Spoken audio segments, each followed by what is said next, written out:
Okay, so first I just want to give you some quick ideas about enrollments of first-generation students, both at entry points and overall.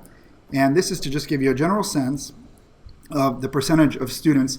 Our incoming freshmen over the last, from 2010 to 2017, we've had roughly, we've been increasing, but roughly 40% of the incoming students were first generation recently, and in the past it was slightly less. And by the way, this grade, just so you know, are students for which we're not really sure their first generation status, because not all students choose to report this information.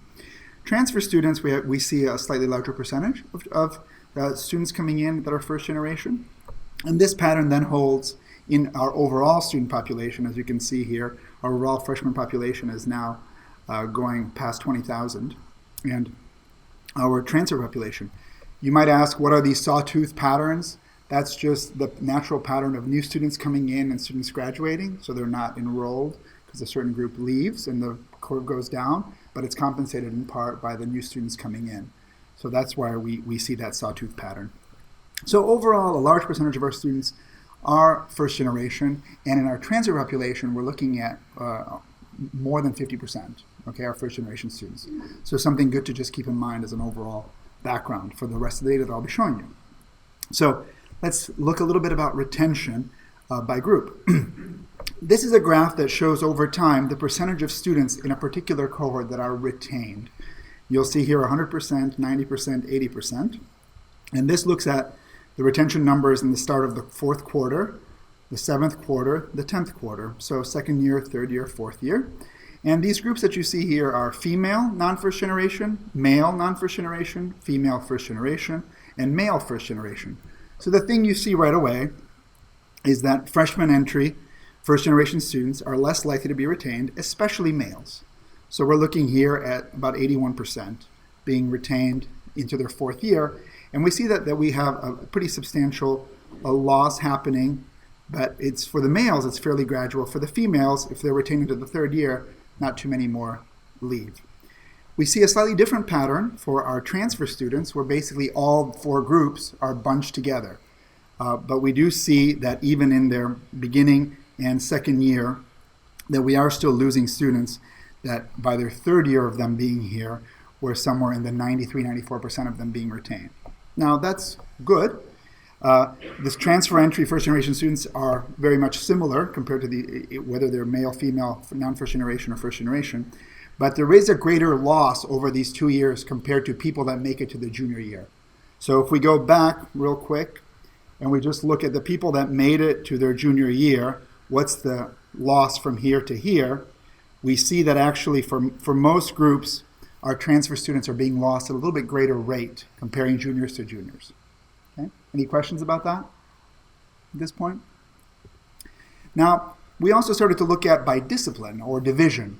And I'm not showing you everything, but here I'm showing division of social sciences, non-first generation, engineering, biosciences, non-first generation, division of social sciences, first generation. And this is not retention in the university, but retention in that discipline that you're looking at. And you're seeing that you have much greater loss. First of all first generation categories are lost at a greater rate, as we saw in the other summative graphs that we were seeing before. And some of the greatest retention losses for all students are in math and physical sciences. CBS first generation, you're looking at about 35% being kept, whereas CBS non-first generation, you're looking at about 50% being kept. So some of those gaps are quite large in specific divisions. So we do see those differences, and sometimes we have to think about that depending on where we sit in the university. Now, so large variation by division. And there are other divisions that are not represented here. I'm happy to present the other data. It's just that I didn't want to make this graph incredibly complicated with way too many lines, so we couldn't interpret anything anymore.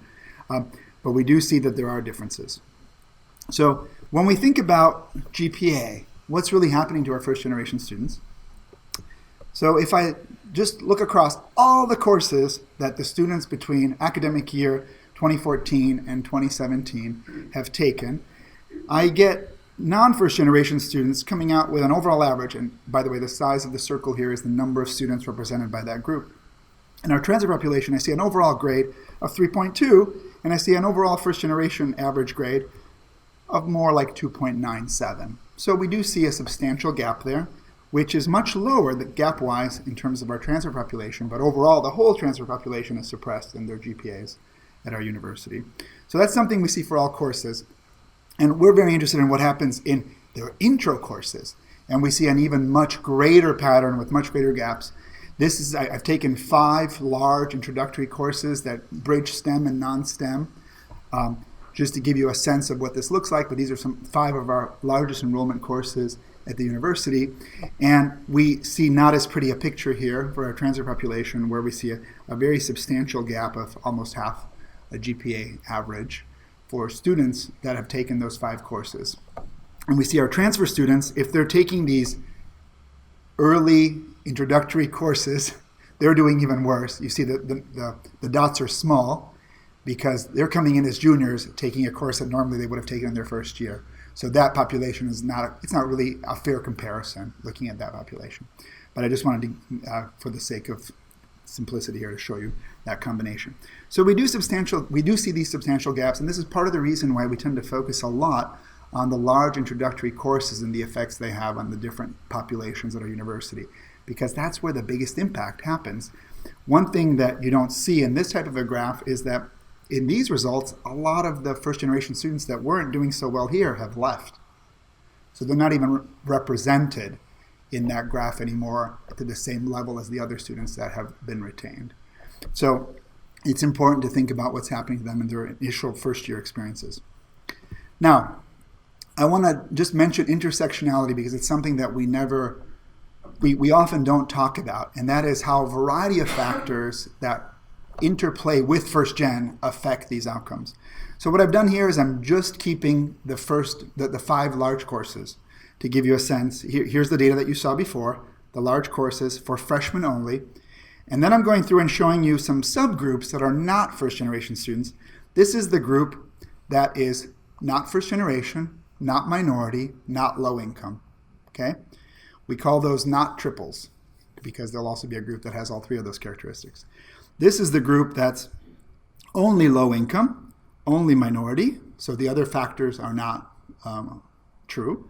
This is the group that's underrepresented minority and low income. So we start to see the intersectionality, the compounding of effects. And this is the group for which I don't have full data in all 3 dimensions, so in all 3 areas, so I can't really tell. Now, let's look at the intersectionality with first generation. If I look at first generation only, that's where I go. Now remember when I showed you first generation, it was way down here. So you might be wondering, how do we get way down here? Well, because first generation plus other factors compound to give you that overall average. So first generation only brings you here. This is first generation and low income. This is underrepresented minority and first generation. This is all 3 factors. And this is where we see the most dramatic differences. Often in these large introductory courses, a full grade difference between students that are not triple and students that are triple. And our first generation students are right in there as well. So our first generation students don't come in just one set of factors, as you probably well know from your own experiences. They have these intersectionalities with other factors, and this is just looking at 3 factors, right? There's many other factors which could have to do with English second language learning, international, non-international, many other factors that can also come in here. But this is kind of the basic sets that we tend to talk a lot about at this university. So how does this affect the GPA at graduation? And I could show you all those metrics with all that intersectionality, and you'd see the same pattern repeated over and over again, just attenuated because the students who make it kind of have a little bit higher GPAs. But overall, you see our freshmen, when they graduate, they tend to have an overall GPA of 3.2, and our first generation students, when they graduate that are freshmen, tend to have slightly under 3. And I want to show you this distribution where all these different graduate GPAs lie, because I want you to realize that there's plenty of students that do really, really well, right? That are graduating 3.5 and above. It's just that when you look at the distribution, you've got more people slightly at the lower end. And in the transfer population, you see something very similar. The transfer population, this first gen effect isn't as pronounced. And we've seen that in all the different metrics that we've looked at. It's really more pronounced in our population that starts here as freshmen. So this is one thing that we look at. Another thing that we've looked at is 4-year graduation percentages. So how much of the cohort starting in 2017 or 18 or 19 or 2010 or 2011 or 2012, what's the gap between the percentage that graduate in 4 years that are non-first generation versus first generation? And I'll just give you the numbers here at the bottom as well.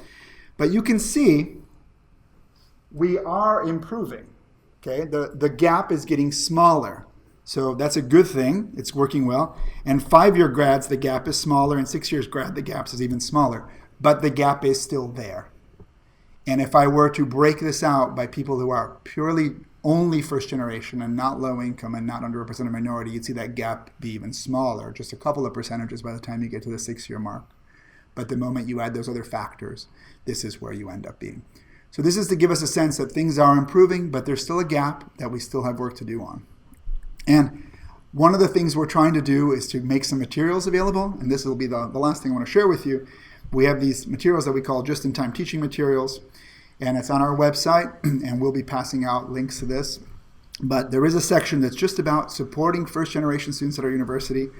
And if you download this full PDF, you'll see different information that tells you some quick tips, things to think about for first-generation students that are first-generation students right now, and kind of what the literature tells us are some best practices. And there's 3 different series, and you can download the whole thing together as one. And you can also go back and look at main findings and annotated bibliographies if you care to go to some of the foundational research on some of this work. So with that, we have a discussion.